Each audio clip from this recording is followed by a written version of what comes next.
평양에서 가장 큰 무용단체는 최성희가 거느리는 연구소이고 그 다음이 국립극장으로 은혜는 국립극장 전속 발레리나였습니다. 마샤라고도 불리던 은혜는 단장 안나 김의 사랑을 받는 유망주이기도 했습니다. 개인적인 욕망이 터부시 되어 있는 북조선에서 개인의 사랑 또한 허용될 리가 없었습니다. 명주는 은혜를 사랑했지만 은혜는 당의 여자였습니다. 명준이 공개적으로 자아 비판을 해야 할 때에도 그의 정오와 슬픔을 안아준 것은 은혜였습니다. 은혜가 모스크바로 3개월씩 공연을 떠나야 한다고 했을 때 명준은 말했습니다. 석 달이나 은혜와 떨어져 살 수 없어. 당보다도 나한테는 은혜가 훨씬 중요해. 은혜, 모스크바엔 가지 마라. 그러자 은혜가 말했습니다. 제 맘대로 가고 안 가고 할 수가 없어요. 은혜는 눈물을 흘렸습니다. 북조선에도 깃발을 꽂을 빈터는 없었습니다. 그들은 혁명의 풍문만 들었을 뿐 진짜 혁명을 해본 적이 없는 빈 껍데기 인민정권이었습니다. 북조선의 인민정권은 인민의 망치와 낫이 피로 물들어 세워진 것이 아니었고 30년 전 모스크바의 붉은 군대가 가져다준 황불에 도취되어 세워진 정권이었습니다. 그런 허망함을 채워준 것도 은혜였지만 그녀는 결국 모스크바로 떠났습니다. 그리고 전쟁이 터졌습니다. 낙동강 싸움터에서 명주는 동굴 안에 있었습니다. 철러전 비에 들들 떨면서 그는 어두운 동굴에 앉아서 은혜를 기다리고 있었습니다. 명주는 상보의 지시에 따라 전세가 기울어지는 낙동강 싸움터로 가라는 명령을 받았습니다. 전쟁 중에 포로로 잡은 옛 친구인 태식과 옛 연인이었던 윤혜가 결혼한 것도 알았습니다. 그들과 붙들려오는 반동분자들을 고문하는 것도 지치는 일이었고 그러던 차에 이동 명령이 떨어진 것입니다. 사단 사령부에서 명주는 우연히 간호병으로 일하던 은혜와 마주쳤습니다. 전쟁터에서 만나다니 그것은 꿈만 같은 일이었습니다. 그리고 이 어둠과 질척거리는 동굴 속에서 명준과 은혜는 재회를 하게 됩니다. 용서해 주세요. 은혜의 첫마디였습니다.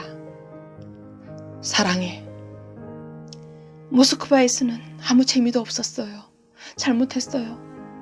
전쟁으로 귀국한 후 모집이 있었을 때 전 간호병으로 제일 먼저 지원했어요. 꼭 뵙고 용서를 빌고 싶었어요.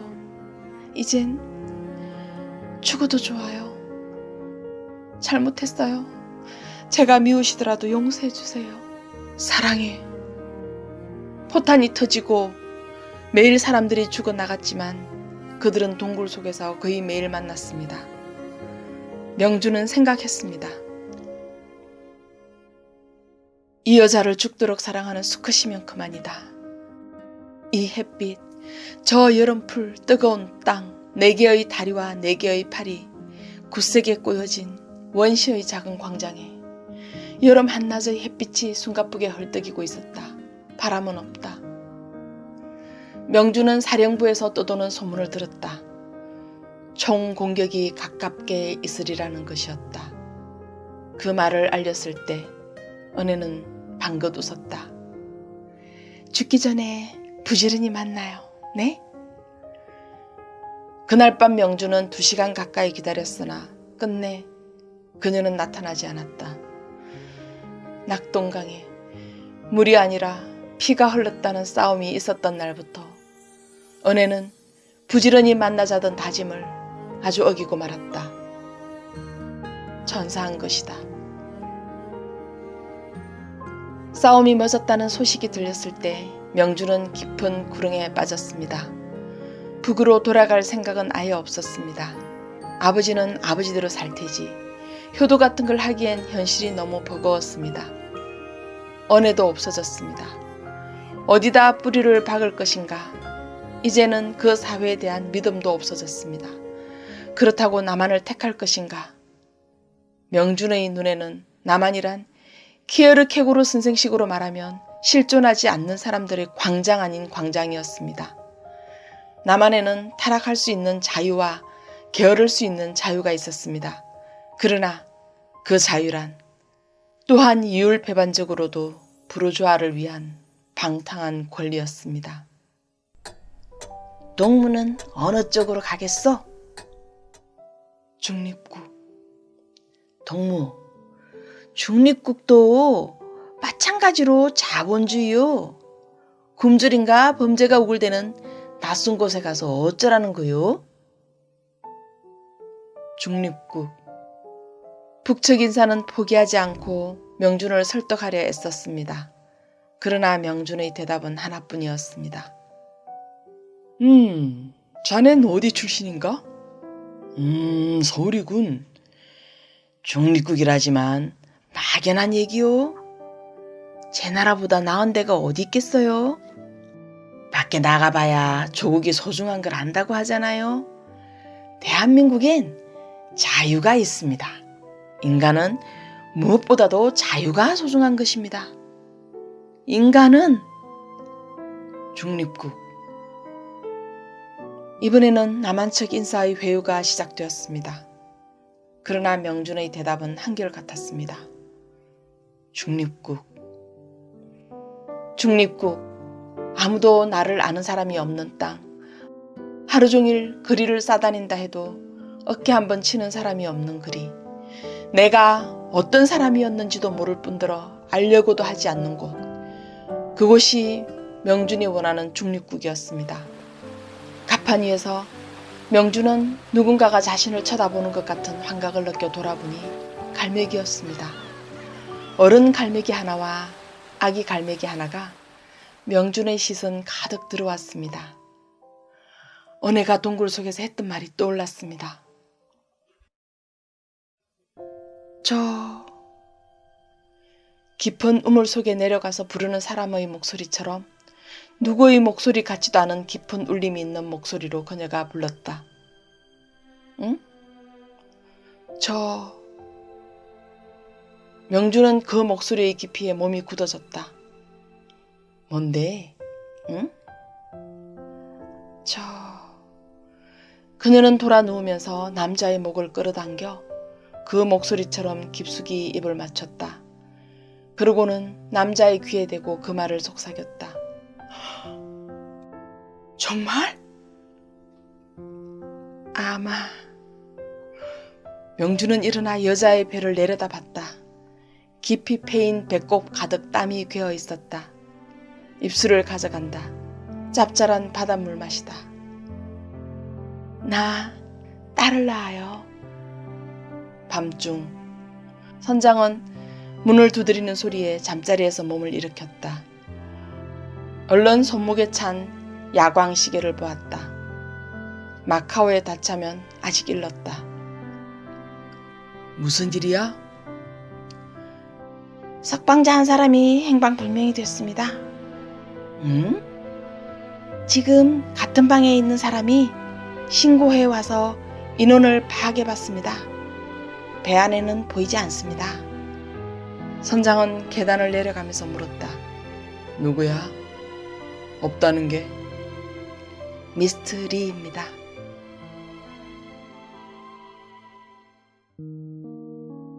명준은 그만의 밀실이자 광장을 찾아서 은혜와 그의 어린 딸을 쫓아서 바다로 뛰어든 것일까요? 1960년대 발표된 제2눈의 광장은 전후문학 가운데서도 과도기적인 우리 역사를 대변하는 기념비적인 작품이 아닐 수 없습니다. 양극화된 이데올로기를 넘어 제3의 세계를 모색하는 명준을 통하여 이념의 소용돌이에 휩싸인 당시 청년 지식인의 고뇌와 모순을 보여주고 있습니다. 작가 스스로 수없이 교정판을 내는 것 자체가 이 작품이 지닌 무게와 한 세기를 관통하는 의식의 반영이라고 볼 수 있습니다. 출간한 지 63년이 되었고 189세를 찍는 등 광장은 아직도 현재 진행형이라고 할 수 있는데요. 1960년 새벽에 처음 발표된 이후 1961년부터 1976년까지 7번을 개작했으나 실상 큰 줄기가 바뀐 것은 아닙니다. 작가는 1989년 판을 위한 머리말에서 주인공이 힘겨워한 일들의 뒤끝이 이토록 오래 끌리라고는 예감하지 못하였다. 고 고백합니다. 명준의 고뇌가 아직도 현재 진행형이라면 무엇이 우리로 하여금 명준을 놓지 못하게 하는 것일까요? 남한에는 개인의 밀실만 있고 광장이 없고 북한에는 광장은 있지만 개인의 삶을 존중하는 밀실이 없다라는 것이 이명준이 내린 답이기도 합니다. 남한에서 대학의 철학과를 다니던 중 월북한 아버지의 대남 방송으로 모초로 끌려가서 고문을 당하지만 아무도 피 흘리며 걷는 명준에게 관심을 보이지 않았습니다. 그들은 제각각의 연애와 부르조아와 퇴폐와 향락에 빠져서 그들의 자유를 추구합니다. 그의 환멸을 느낀 명준은 항일투사였던 아버지가 있는 북으로 가지만 그곳에서는 영혼이 없는 광장을 발견합니다. 개인의 어떠한 사랑도 자유도 허용되지 않는 곳. 그곳이야말로 혁명도 없이 추억 속의 흥분으로만 유지되는 동토의 땅임을 알게 됩니다. 그곳에서 사랑하는 연인 은혜를 만났지만 헤어졌다가 두 사람은 전쟁 중 낙동강 전투에서 우연히 만나 동굴에서 사랑을 하게 됩니다. 어둡고 차가운 동굴은 그 시대를 관통하는 우리나라 젊은이들이 처한 현실을 반영한 것이 아닐까요? 어쩌면 동굴이야말로 명준과 은혜의 눈물겨운 밀실이자 광장이었겠죠. 그리고 그 동굴에서 은혜는 딸을 가졌다고 고백합니다. 이후 전쟁에서 은혜와 뱃속의 아이는 사망하게 되고 명준은 전쟁 포로가 되어 제3국으로 향합니다. 어미와 새끼 갈매기가 명준이 탄 타고로호를 따라오고 있습니다. 그는 사랑하던 은혜와 보지 못했던 아이를 생각했겠죠. 그리고 자신만의 밀실이자 광장인 바다로 뛰어들게 됩니다. 그런데 명준이 그렇게 바다로 뛰어들어간 것에 대한 논의는 해볼 여지가 있습니다. 남쪽이건 북쪽이건 어느 쪽이건 가서 현실에 도전하고 혁명이건 민주건 이루었어야 하는 것이 아닌가 하는 점에서 보면 명준의 선택이 다소 비급해 보이기도 합니다. 도피로 생각할 수도 있는 것이죠. 물론 저 개인의 생각은 명준이 제3국으로 가거나 그렇게 바다로 도피하는 것 자체가 사적으로는 불가피한 선택이었다고 하더라도 공적인 영역에서는 좀 더 냉철하게 결정했어야 하는 게 아닌가 생각해 봅니다. 모두 현실이 괴롭다고 도피하거나 외면한다면 누가 우리의 현재를 바꿀 수 있을까요? 이 점은 청소년들과 책을 읽으며 고민한 지점이기도 합니다. 여러분 생각은 어떠신가요? 광장은 꼼꼼히 읽어도 지루하지 않고 명준의 생각을 따라가다 보면 삶에 대해서 생각하게 됩니다. 지금 우리의 광장과 밀실은 어디일까? 아울러 해석판도 워낙 많아서 찾아보실 것을 권해드립니다. 다음 시간에 뵙겠습니다.